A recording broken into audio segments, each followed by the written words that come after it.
jemput mimpi bermutu. Kita kan berhenti, turut bergerak, semangat tak pernah pudar, berbakti dengan sepenuh hati.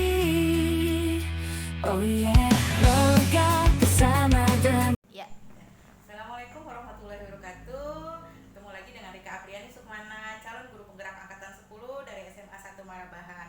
Kali ini saya akan mewawancarai Kepala Sekolah SMA Negeri 1 Marabahan, yaitu dengan Bapak Okra Fitri Cahyadi selaku pimpinan di SMA 1 Marabahan. Dengan ini saya akan mewawancarai beliau dalam rangka tugas demonstrasi konseptual modul 3.1 tentang kepemimpinan.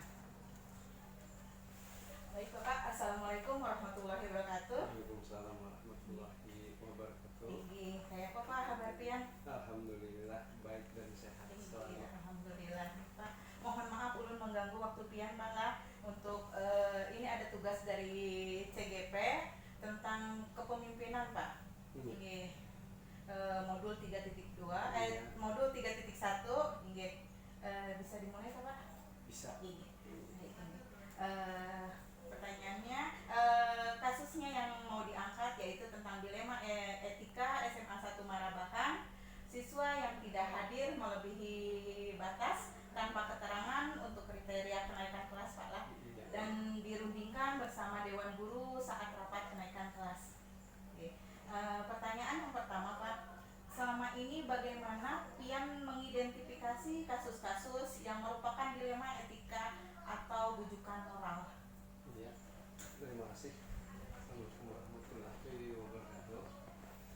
Keterkaitan dengan mengidentifikasi dari berbagai kasus, misalnya, di sekolah itu kita ada yang dinamakan peraturan dan tata tertib sekolah, itu yang menjadi patokan utama, terutama kita di dalam lingkungan di sekolah kita, itu terutama pada murid. Untuk mengidentifikasi tersebut, biasanya dari peraturan itu kan ada anak bisa dikatakan tidak hadir. Tidak hadir itu misalnya karena sakit, izin, ataupun apa atau tanpa keterangan.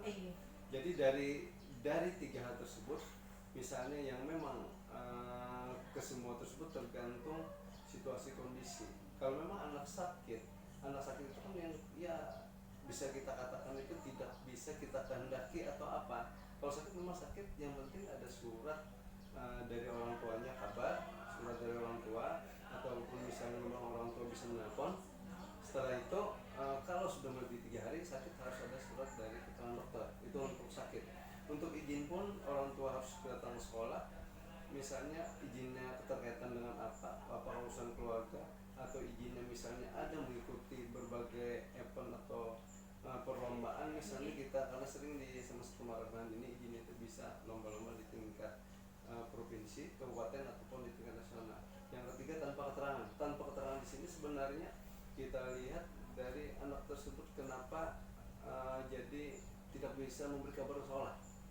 Nah, paling tidak kan sehari biasanya dari daftar hadir di kelas ketahuan anak yang tidak hadir. Biasanya dari hal tersebut wali kelas biasanya mencek apakah sehari apa 2 hari, paling tidak sehari atau 2 hari itu harus diadakan komunikasi dengan anak tersebut, dipanggil anaknya kenapa dia tidak hadir. Kalau memang nanti misalnya anaknya tidak jelas dalam artian informasinya kenapa dia tidak hadir, maka dikomunikasikan dengan orang tuanya, siapapun orang tuanya, apakah nanti ibunya atau bapaknya ataupun keluarganya yang dimana dia tinggal satu rumah, paling tidak gitu. Berarti harus ada keterangannya Pak lah. Iya, jadi keterangannya bahwa menerangkan kalau dia itu kada hadirnya itu kenapa, harus ada alasannya.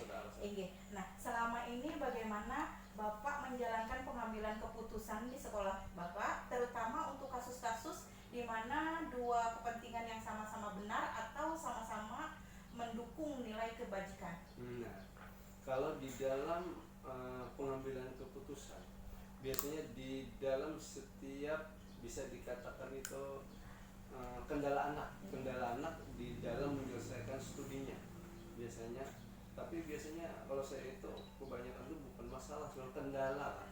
Kendala hal-halangan dia di dalam menyelesaikan studi, terutama 3 tahun di SMA Malabahan ini. Biasanya saya melihat dulu apa sih permasalahannya.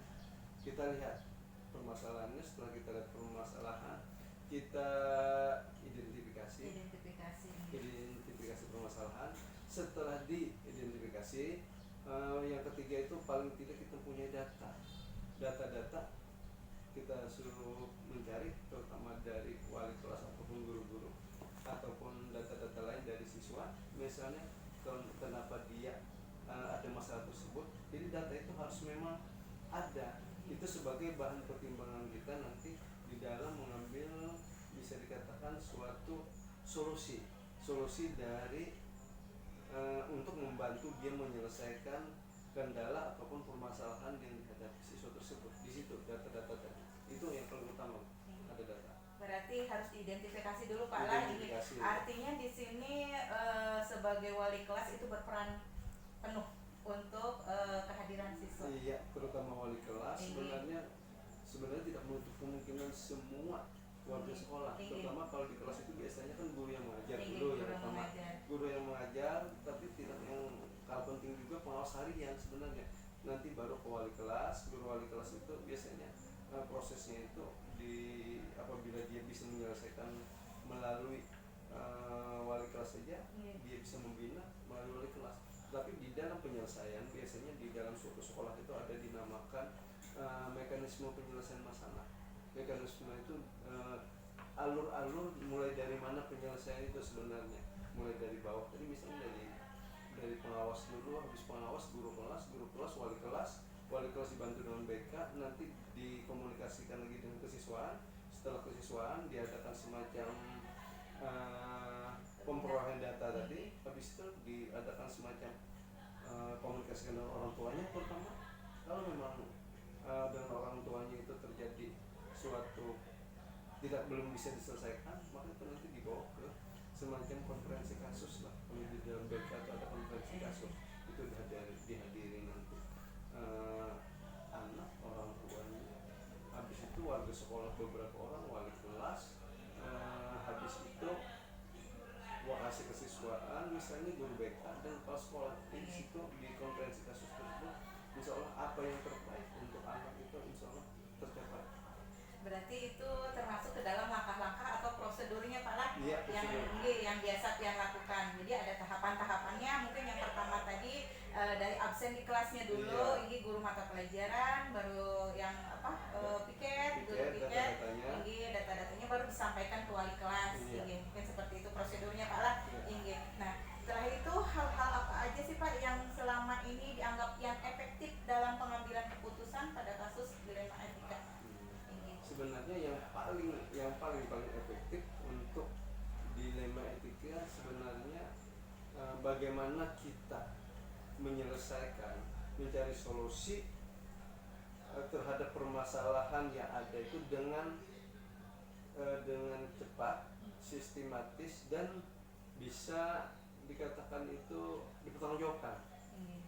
Nah, misalnya kan dari data, kalau data sudah ada, kita lebih mudah dalam menganalisis dulu kenapa anak ini misalnya dia tidak hadir. Kita tanya ke kawan-kawan, biasanya nongkrong di sana Pak, benarkah dia nongkrong di sana? Atau misalnya dia tidak hadirnya itu dia tidak sampai ke sekolah misalnya kan, atau tidak hadirnya itu dibawa oleh temannya. Nah, temannya di luar itu pasti banyak dia. Cuma paling tidak, kalau yang paling efektif harus ditangani dengan cepat, dengan data yang akurat, dengan keputusan dalam artian yang tidak merugikan kedua belah pihak sebenarnya. Untuk anak tidak rugi keputusan tersebut, untuk kita di sekolah tidak apa. Tapi kalau kita di sekolah itu pasti melakukan, bisa dikatakan pembinaan bagaimana yang efektif untuk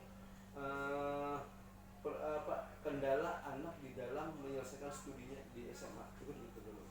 Artinya dalam setelah kita mengumpulkan data-data nih Pak, lalu dianalisa sebenarnya di mana sih pokok dari permasalahan si anak itu sendiri, intinya itu di mana. Intinya di mana. Nah, dari hal-hal itu Pak, selama ini merupakan apa sih tantangannya dalam pengambilan keputusan pada kasus ini Pak? Sebenarnya yang target utama kita di sekolah sebenarnya pula bagaimana kita menciptakan sekolah itu aman dan nyaman sebenarnya. Kalau yang dikatakan permasalahan itu sebenarnya semacam riak-riak kita di sekolah lah sebenarnya kan. Bagaimana kan kita pasti ada kendala-kendala di dalam mencapai sekolah aman dan nyaman tadi sebenarnya. Jadi yang namanya anak tidak hadir misalnya kadang-kadang dia kadang-kadang sekali misalnya yang membolos, itulah perilaku anak. Karena apa? Anak ini memang bisa dikatakan memiliki perbedaan individual differences, ada perbedaan individu dan anak tuh unik. Cuma kadang-kadang anak ini kenapa jadi melakukan? Karena dia mungkin punya, nah misalnya ada faktor lain. Apakah dia punya permasalahan di rumah misalnya dengan temannya di kelas misalnya, atau permasalahan yang ada pada dirinya. Jadi dari bahasa kita tuh dari sikapnya lalu menjadi perbuatannya yang tidak diinginkan oleh sekolah. Jadi pada intinya itu suatu bisa dikatakan hal yang tantangannya itu yang wajar aja lah sebenarnya, tidak terlalu wah sekali, karena permasalahan ini kan yang biasa lah yang kita tangani setiap tahun tuh, tapi anak itu ada melakukan sesuatu yang tidak kita harapkan. Pada intinya memang yang kita bina tuh yang begitu. Kalau anak yang misalnya mah dia turun sekolah kayak biasa, misalnya turun kayak anak orang yang rajin turun misalnya, belajarnya kayak biasa, itu wajar anak itu berprestasi misalnya. Bagaimana kita menciptakan, mengkondisikan anak yang bisa dikatakan memerlukan bantuan kita, memerlukan uluran tangan kita untuk mencapai prestasi dia di sekolah, walaupun kendala-kendala tersebut yang menjadi suatu kendala kita atau hambatan kita untuk mencapai tersebut sebenarnya. Jadi pada intinya apa? Keberhasilan mengambil keputusan sebenarnya bukan dari sekolah, tergantung dari anak tersebut. Dia mau berubah sikapnya, kepribadiannya, dan dia akan melakukan perbuatan yang kita harapkan. Berarti artinya semuanya dikembalikan kepada si siswanya itu sendiri. Maunya dia seperti apa. Artinya kan ini memang di kurikulum Merdeka ini kita kan harus berpihak kepada siswa. Pak. Terus di sini apakah Bapak memiliki sebuah tata kala atau jadwal tertentu Pak dalam sebuah penyelesaian kasus di Wema Etika? Apakah Bapak langsung menyelesaikan di tempat atau memiliki jadwal tertentu untuk menyelesaikannya? Bentuknya, prosedur seperti apa yang akan dijalankan? Memang di dalam mengatasi suatu permasalahan atau kendala ini, memang kadang-kadang permasalahan itu muncul biasanya Bu, ada yang dikatakan insidentil, yang kita duga-duga muncul permasalahan. Jadi pada saat itu memang bisa dikatakan pada saat itu kejadian kita selesaikan pada saat itu juga sebenarnya. Jangan kita diamkan besok. Kalau besok kan akan berkembang ke permasalahan berikutnya lagi. Jadi kita selesaikan pada hari itu. Kita komunikasikan dalam artian dengan orang-orang yang bisa membantu kita di sekolah. Misalnya kan sekolah ini kan ada wakil kepala sekolah tentang kesiswaan misalnya. Bagaimana ini permasalahannya, BK bagaimana, siapa sih yang terkait misalnya menemukan masalah tadi, apakah guru pengajar, apakah piket misalnya, langsung kita komunikasikan. Kalau misalnya anaknya pada hari itu misalnya keluar, dia kita kembali paling tidak 1 hari lah waktunya, besok harus dikomunikasikan dengan anak tersebut. Jangan berlarut-larut lah paling tidak. Kalau misalnya ini memerlukan, nanti tergantung komitmen anak. Kalau dia mau merubah dan tidak mau lagi, kadang-kadang anak tuh biasanya kada usah dipanggil atau Pak, kada usah dipanggil orang tua, biasanya kayak gitu. Cuma paling tidak kita kan kalau memang sekali, oke, udah makan 2 kali berarti ada warning sudah sebenarnya bagi anak. Jadi harus kita komunikasikan dengan orang tua, karena apabila kita tidak berkomunikasi dengan orang tua, nanti kita sendiri yang bisa yang salah dari sekolah. Mungkin itu dulu. Berarti artinya bertahap Pak lah. Ini ada tahapan-tahapannya. Tahapan pertama mungkin kita memanggil si siswanya aja. Yang kedua mungkin melibatkan wali kelas, guru BK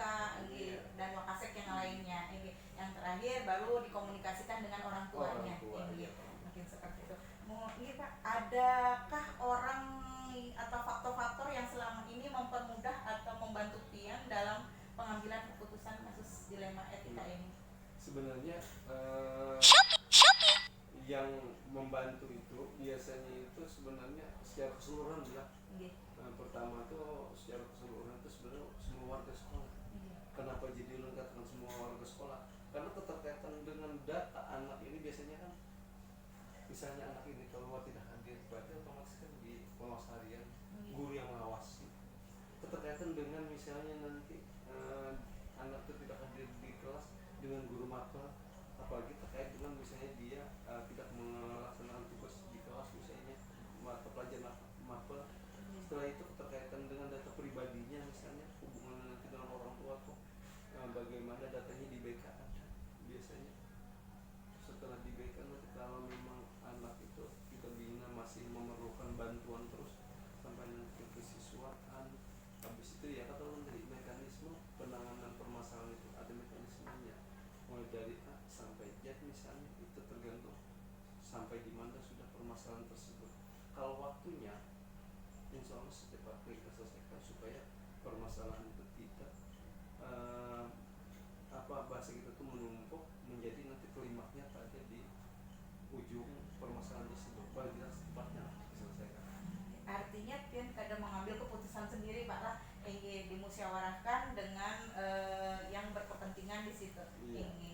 Nah, dari semua hal yang telah pian sampaikan, pembelajaran apa yang dapat dipetik dari pengalaman pian pada saat pengambilan keputusan dilema etika ini? Nah di sini kalau pembelajaran sebenarnya yang lo katakan tadi, kalau permasalahan atau kendala-kendala di sekolah, terutama terhadap kendala anak selama menyelesaikan studi 3 tahun di SMA misalnya, itu kadang-kadang itu sebenarnya hal yang bisa dikatakan ada pada anak. Tidak semuanya dari seluruh siswa kita di sini misalnya 750 siswa mulus misalnya, pasti ada yang mengalami kendala-kendala di dalam menyelesaikan studinya itu.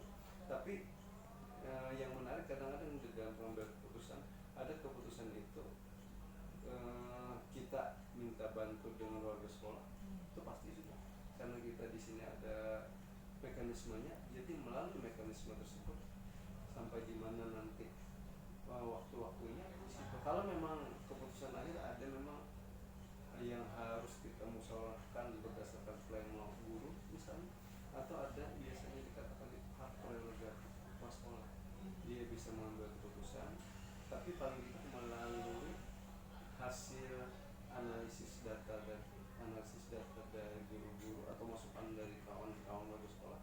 Keputusannya kadang-kadang terakhir ada di kantor sekolah, tapi paling tidak sebenarnya keputusan yang paling utama itu keputusan adalah di tangan siswanya sendiri, di tangan orang tuanya.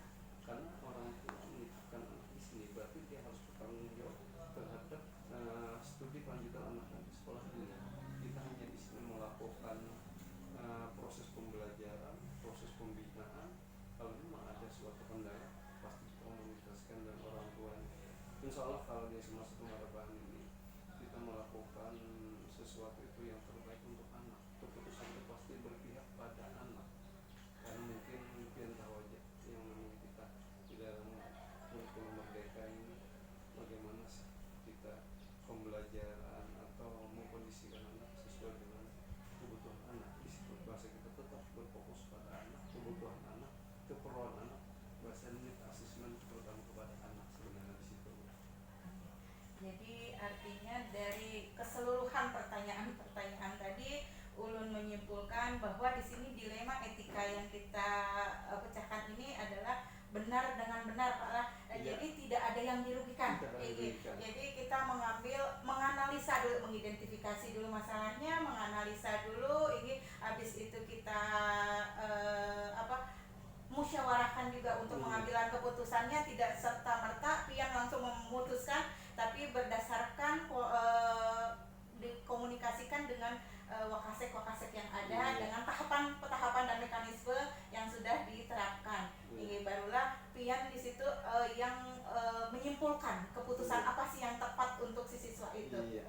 Tapi pada intinya memang keputusan tersebut insya Allah kita tidak merugikan pada anak, tidak merugikan pada orang tua, tidak merugikan pada sekolah. Pada intinya kita semua pada anak, berfokus pada anak, supaya anak tersebut di sekolah ini tetap dalam kondisi nyaman, kondisi dalam artian bisa dikatakan dia seperti siswa yang lain juga, tidak ada kendala. Mudah-mudahan dalam tahapan berikutnya anak tersebut tidak mengalami lagi kendala-kendala yang menghambat proses dia menyelesaikan studi 3 tahun di SMA ini. Mungkin itu. Berarti artinya masih diberi kesempatan ya Pak lah, Kesempatan, masih ya. ada kesempatan untuk dia bisa lebih bertanggung jawab lah, Iya. istilahnya sebagai siswa di SMA 1 Marabahan Iya. ini.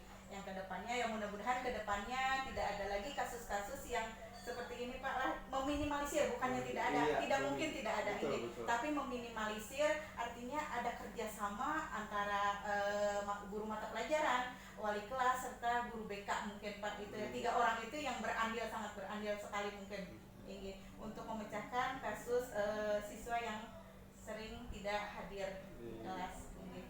Jadi memang pada akhirnya itu nggak keputusan itu tetap ulun berfokus pada anak, berpihak pada anak, dan untuk kepentingan anak. Kesempatan pasti kita berikan, asal dengan catatan anak mau berusaha, anak mau berubah ke arah yang lebih baik.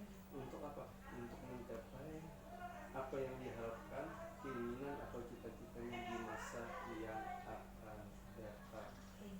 Seru sekali Pak, percakapan kita wawancara ini. Artinya ulun banyak belajar juga dari Pian bagaimana cara menanggulangi masalah dilema etika. Ini mungkin ulun juga harus banyak masih belajar Pak lah. Ini sebenarnya masih banyak yang ingin ulun tanyakan ke Pian, tapi mungkin berhubung ulun ada jam masuk kelas Pak. Ini masih ada jam ulun 3 jam lagi di kelas Pak. Ini ulun cukupkan sampai di sini. Terima kasih banyak untuk semua masukan-masukan yang Pian berikan ke ulun. Ini mudah-mudahan berkah dan menjadi pembelajaran yang baik buat ulun ke depannya. Ini terima kasih banyak Bapak. Assalamualaikum warahmatullahi wabarakatuh. Waalaikumsalam warahmatullahi wabarakatuh. Jatuh cinta sajikan mutu pendidikan, takkan ada henti.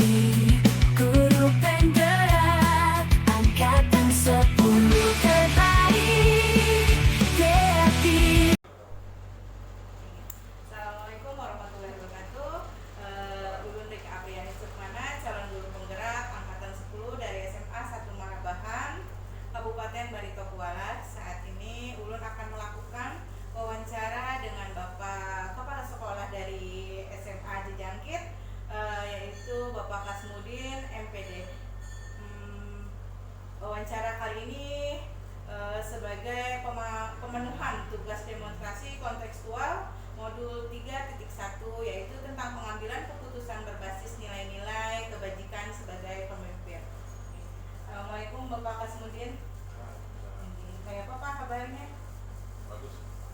Alhamdulillah Pak lah. Mohon izin ulun mengganggu waktunya Pian Pak lah. Ini sudah ya, untuk mewawancarai dan membantu ulun dalam menyelesaikan tugas dari LMS, yaitu tentang kepemimpinan tadi Pak lah. Ini mohon izin di sini ulun akan mengangkat kasus tentang etika dilema di SMA, yaitu tentang siswa yang jarang hadir ke sekolahan terkait dengan kenaikan kelas Pak.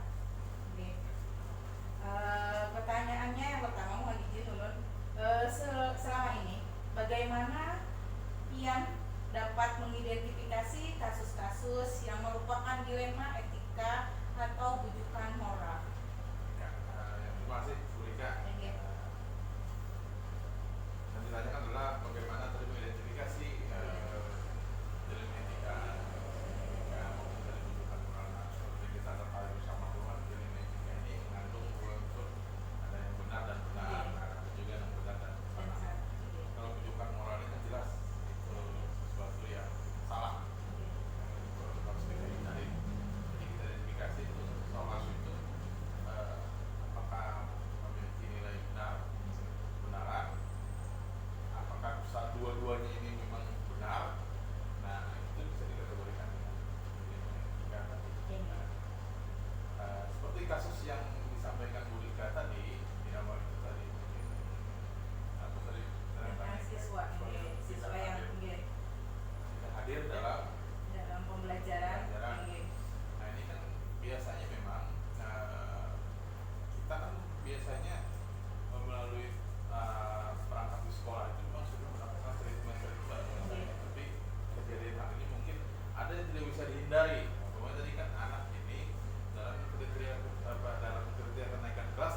itu sebenarnya jangan sampai ada yang tinggal kelas.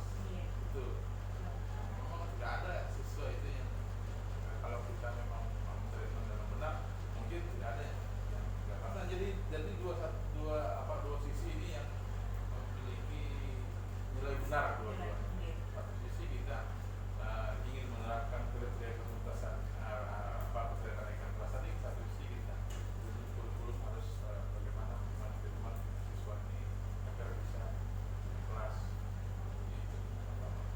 Jadi apalagi di dalam kurikulum Merdeka ini Pak Lan, semuanya harus berpihak kepada siswa. Ini pertanyaan yang kedua Pak, selama ini bagaimana Bapak menjalankan atau pengambilan keputusan di sekolah Bapak, terutama untuk kasus-kasus di mana ada dua kepentingan yang sama-sama benar atau sama-sama mengandung nilai kebajikan?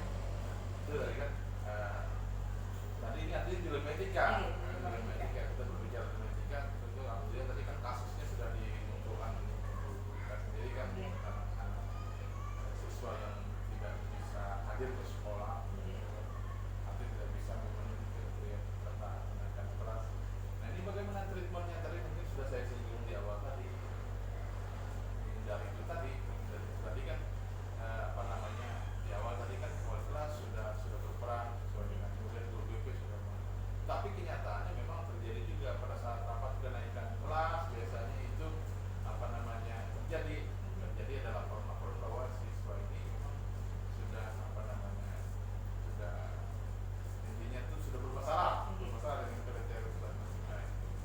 Nah apa jadi kita cari tahu dulu, kita dengarkan masukan dari guru-guru yang lain, yang selain tadi ada wali kelas, selain daripada guru BP, mungkin ada masukan dari kawan-kawan lain, dari guru-guru yang lain kan mengenai si anak ini apa mungkin mungkin ada sisi positifnya dari apakah dia itu bisa dipertahankan. Memang ini satu dilema sendiri apabila kita menaikkan siswa ini, apalagi dengan kasusnya itu dia ketidakhadirnya sangat parah intinya kan. Kalau yang umpamanya maksimal hanya 20 hari, ternyata dia hadir sampai 10 hari, itu yang agak beratnya. Kenapa? Dia kita memutuskan kurang tepat nanti, kalau kita menaikkan, ini akan menjadi satu presiden buruk untuk contoh yang tidak baik untuk hal-hal lain. Jadi jangan sampai nanti kawan-kawan yang pikir seperti itu saja bisa. Ini juga nanti akan berdampaknya itu nanti kepada semangat dari kawan-kawan pelajar lain itu dalam sekolah kan, dia dimikir 40 hari dia tidak hadir, dia bisa aja naik gitu kan. Jadi itu jadi satu standarisasi sendiri. Nah tapi mungkin kalau kita bisa menggali dengan bertanya ke kawan-kawan yang mungkin tahu anak ini ternyata memiliki kelebihan sendiri. Nah, apa namanya sisi-sisi positifnya kita cari, dan itu kita nanti ditugaskan bahwa nanti kita berikan kita beritahukan kepada kawan-kawannya ada yang bertanya kenapa dia naik Pak. Jadi kita bisa memberikan penjelasan hal-hal yang bisa memicu dia untuk bisa naik kelas.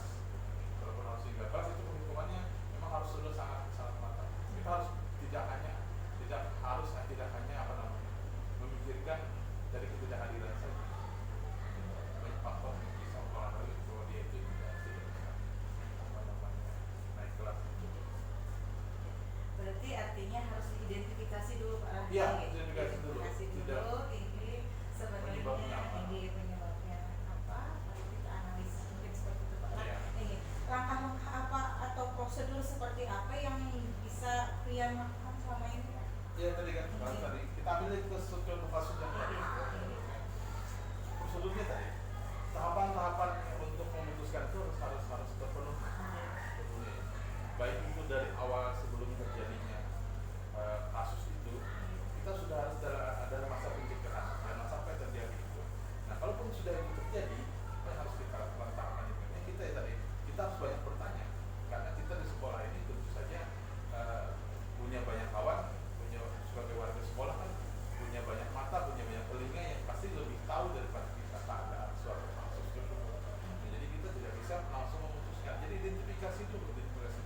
pelajari dulu kasusnya itu bagaimana, apa yang menyebabkan hal itu bisa terjadi. Nah, ketika hal itu bisa terjadi, kita bawa umpamanya kalau tadi apa namanya kasus kenaikan kelas ketidakhadiran tadi, kita bawa dan format apa kita dengarkan bersama bagaimana pendapat dari kawan-kawan, condongnya kemana, dengan pertimbangan matang, tahapan-tahapan yang sudah kita lalui. Jadi kita dalam memutuskan itu ini apa namanya mungkin bisa ketepatannya itu mungkin bisa bagus gitu kan. Nah, ini menjadi nanti kita memutuskan itu apa namanya tidak sesuai yang dengan kenyataan. Jadi ini supaya hal yang kita putuskan itu apa namanya tidak salah. Artinya tidak ada yang dirugikan, malah Nah, dari cerita yang tadi itu Pak, hal-hal apa yang selama ini yang anggap itu lebih efektif untuk pengambilan keputusan pada kasus dilema etika ini? Yang lebih efektif tadi ya mungkin kita ulang lagi, kita bisa menjelaskan mungkin yang lebih efektif itu adalah ketika kita sudah mengidentifikasi, sudah mengetahui duduk permasalahannya bagaimana, sudah tahu penyebabnya apa, sudah menerima masukan dari kawan-kawan orang-orang yang terlibat dalam kasus itu, sudah kita dengarkan pendapatnya bagaimana. Nah, jadi itu mungkin akan lebih membuat apa yang kita laksanakan itu jadi efektif. Jadi untuk menghindari juga kesalahan bisa merugikan orang lain dalam pengambilan keputusan, karena kita sebagai pimpinan di sekolah. Berarti artinya yang efektif menurut Bapak tadi adalah mengidentifikasi masalahnya dari si anak itu tersebut ya Pak ya. Nah, selama ini hal-hal apa saja yang merupakan tantangan dalam pengambilan keputusan pada kasus dilema etika ini Pak? Nah, tantangannya mungkin dari ketika dilema etika itu tadi, kalau anggap dilema etika ini ada mengandung nilai benar dan salah, itu akan lebih mudah. Pertimbangannya tidak terlalu berat. Tapi ketika dilema etika ini tadi mengandung nilai sama-sama benar, dalam satu kasus sama-sama benar, nah itu kadang-kadang yang bisa kita harus lebih cermat lagi, lebih teliti lagi dalam mempelajari kasus itu. Harus banyak lagi mengidentifikasi, banyak lagi mencari tahu lah dengan bertanya kepada warga sekolah tentang keadaan kasus itu. Jadi ya tadi kita bisa dalam memutuskan itu bisa hindari sekali bahwa ini ada kerugian jasa pihaknya. Kalau kita cari juga mungkin win-win solution. Win-win solution. Nah, apa dalam kasus anak tadi kalau memang bisa kita maafkan, atau kalau kita bisa bina lagi, Beri kesempatan lagi, cuma memberi kesempatan itu harus dengan treatment juga. Dengan umpamanya kan tidak ada hal yang sifatnya itu gratis lah. Artinya dia pembinaan itu dimulai dengan usahanya sendiri. Jadi bagaimana dia memperbaiki dirinya untuk mengejar ketertinggalan agar nanti keputusan kita itu memang sesuai dengan tidak merugikan satu bagaimana. Harus ada win-win solution Pak Ella, karena ini sama-sama benar. Nah, di sini Pak, apakah Bapak ada sebuah jadwal khusus untuk sebuah penyelesaian kasus dilema etika ini? Apakah juga langsung diselesaikan di tempat, atau misalnya memilih membuat jadwal tersendiri untuk penyelesaiannya, atau bentuk prosedur seperti apa yang dijalankan? Maksudnya ada jadwalnya, berjadwal atau tidak? Terima kasih. Sebenarnya itu kembali kepada kasusnya. Apa yang terjadi? Apakah kasus ini memerlukan penanganan cepat? Nah, jadi kalau yang ini kan memang harus kita cepat tangani. Mungkin jadwal tidak bisa kita tidak bisa kita lakukan. Cuma penting juga tadi tahapan pun harus digunakan tahapan-tahapan tadi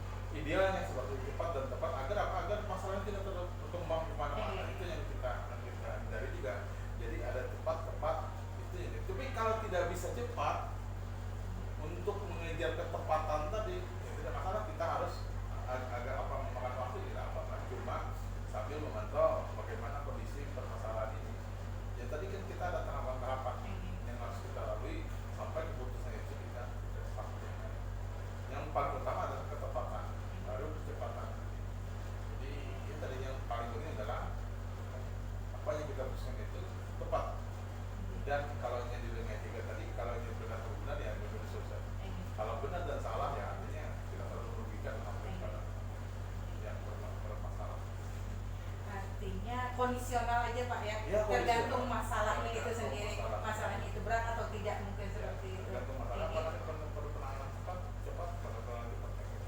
Ingin. Di sini Pak, adakah seseorang atau faktor-faktor yang selama ini memudahkan atau membantu Bapak dalam pengambilan keputusan dalam kasus-kasus di rumah kita ini? Ya pasti tentu saja ada pihak-pihak tertentu yang membantu. Ingin. Yaitu bahwa tadi saya katakan tadi warga sekolah itu pengajar dari guru, dari siswa itu sendiri, ataupun tenaga pendidik sekolah, dan orang-orang di sekolah itu yang yang mata dan telinganya itu memang berada di sekolah. Jadi dia mungkin yang lebih tahu permasalahan itu. Nah, jadi kita dengarkan ini bukan untuk langsung memutuskan tadi, harus hati-hati. Iya. Jadi memang warga sekolah sangat membantu sekali dalam penanganan kasus untuk ketepatan dalam memutuskan satu perkara. Artinya ada tahapannya. Yang pertama mungkin identifikasi dari si anaknya itu sendiri, yang kedua mungkin dari wali kelasnya, terus yang guru mata pelajaran di kelas, mungkin habis itu baru naik ke guru BK, kesiswaan, mungkin seperti itu Pak ya. Ini ada tahapannya, itu yang membantu kita. Nggak bisa juga untuk memutuskan sendiri. Iya, pastilah. Ini pertanyaan yang terakhir Pak. Dari semua hal yang disampaikan, pembelajaran apa yang dapat Bapak petik dari pengalaman Bapak dalam mengambil keputusan di lingkungan kita ini? Kalau pelajaran yang bisa dipetik ini kan kita sebagai pemimpin, apalagi ibu nanti mungkin pasti jadi pemimpin juga dalam lingkup sekolah, mungkin kan ini menjadi satu pelajaran yang berharga lah. Sebagai pemimpin bagaimana tingkat bertindaknya itu tidak tergesa-gesa, itu yang penting. Bagaimana mempelajari satu kasus dalam memutuskan, karena kita sebagai pemimpin itu apa yang kita putuskan itu akan nilai warga sekolah. Jadi warga sekolah kita bagaimana kebijaksanaan seorang pemimpin dalam memutuskan itu. Ya, carilah keputusan itu yang sifatnya itu selaras jalan dengan apa yang kita rencanakan, dan juga ini harus konsisten. Itu yang paling harus konsisten dengan plan itu juga penting. Untuk mendukung tujuan kita kan ini sekolah ini kan seorang pemimpin itu dia punya visi dan misi sendiri dan tujuan mau dibawa ke sekolah. Jadi itu sangat berharga sekali. Penanganan kasus jadi etika maupun orang ini yang paling penting dan konsisten. Artinya kita seorang pemimpin itu mungkin harus tegas untuk pengambilan keputusan. Apa seperti itu Pak? Tegas itu bisa, cuma tadi kita ada pertimbangan itu tadi. Kalau kita hanya tegas saja tanpa ada pertimbangan nanti jatuhnya ada yang dirugikan. Iya. Karena apapun kasusnya berdiri sekolah ini kan itu tadi ada yang bernilai benar dan nilai benar dan salah. Kadang kalau sesuai aturan, kalau kita tidak bijaksana, walaupun aturan itu ada, kalau kita tidak bijaksana nanti ada yang tersakiti lah. Maksudnya ada yang tersakiti, ada yang merasa dirugikan. Jadi kita bagaimana kita membijaksanai kasus itu agar dihindari. Dan itulah win-win solusinya dalam masalah. Dari kata bijaksana itu Pak, luar biasa sekali kita untuk membijaksanai sebuah kasus, membijaksanai sebuah permasalahan itu kayaknya harus dimiliki oleh semua pemimpin begitu mungkin Pak. Harusnya Dibijaksanai supaya tidak ada yang dirugikan, tidak ada yang merasa tersinggung, tidak ada yang jengkel lah, ibaratnya kecewa dengan keputusan yang kita ambil itu. Ini sangat menarik sekali ini Pak, perbincangannya. Sebenarnya ulun masih banyak pertanyaan-pertanyaan yang pengen ulun gali dari Pian sebagai pemimpin dari SMA 1 Jijangkit ya Pak ya. Banyak hal sebenarnya ulun sendiri sebagai calon guru penggerak ini masih ibaratnya itu masih sedikit sekali ilmu yang ulun miliki, apalagi untuk kepemimpinan ini. Jadi sebenarnya itu untuk apalagi untuk masalah pengambilan keputusan yang kadang ulun masih menggunakan perasaan ketimbang logika. Itu mungkin kelemahan ulun, mungkin kayak seperti itu Pak. Jadi kadang ada turun kayak gitu, kalau jadi orang itu ada penurunan kayak gitu untuk pengambilan keputusan. Nah, untuk menangani ada penurunan itu menurut Pian tuh seperti apa Pak? Supaya meminimalisir lah ibaratnya. Sebenarnya tidak salah Iya. sebenarnya, tidak turun atau tidak tega Iya, itu iya, tidak iya. salah sebenarnya, itu memang manusiawi sebenarnya. Tetapi landasan kita adalah aturan, dan juga carilah dalam penyelesaian itu cari dulu minimalisir kerugian yang ada. Walaupun ada kegiatan yang signifikan, minimalisir. Cari landasan hukum yang bisa umpamanya yang memperkuat maupun juga bisa meringankan atau bisa kita jadikan pegangan agar nanti ketika kita memutuskan itu tadi Minimalisir tadi kerugian, ada yang merasa dirugikan itu kalau yang tadi tidak tega itu memang manusiawi. Cuma ya kita ada pegangan kalau memang kenyataan yang harus diputuskan yang merugikan, itu pertimbangannya sudah sangat matang, sudah aku boleh buat gitu kan. Kalau memang harus diputuskan itu apa sebenarnya. Artinya memang harus melalui beberapa tahapan dan kita pun tidak bisa untuk memutuskan sendiri Pak. Iya. Kasus itu. Yang kita memutuskan itu kan hasil dari masukan kawan-kawan bagaimana. Pesan kita tuh hanya diambil hanya sebagai jalan legalitas dari suara-suara menyeluruh dari warga sekolah. Banyak banget masukan yang belum dapat, pembelajaran dari apa yang Pian tuangkan hari ini, dari hasil wawancara ini. Menurut ulun itu sudah sangat luar biasa buat ulun, banyak sekali yang bisa ulun petik dari wawancara ini, apalagi dengan ini kasus kecil mungkin ya, kasus siswa ini mungkin kasus kecil yang ulun ambil, tetapi bagaimana Pian menanganinya, bagaimana tahapan-tahapan apa aja yang Pian tuangkan tadi, itu sangat membantu ulun sekali untuk ibaratnya membuka wawasan ulun, membuka pandangan ulun bahwa memang untuk menangani sebuah kasus itu tidak bisa serta-merta atau langsung ditindak harus kayak gini. Jadi ada tahapan-tahapannya, mungkin seperti itu Pak lah. Ini menarik sekali Pak lah. Sebenarnya ulun masih banyak yang ingin ulun gali dari Pian, tapi mungkin waktunya juga tidak memungkinkan, karena ya memang dari tugas CGP ini yang harus ditanyakan itu memang ada 8 pertanyaan untuk dilema etika ini.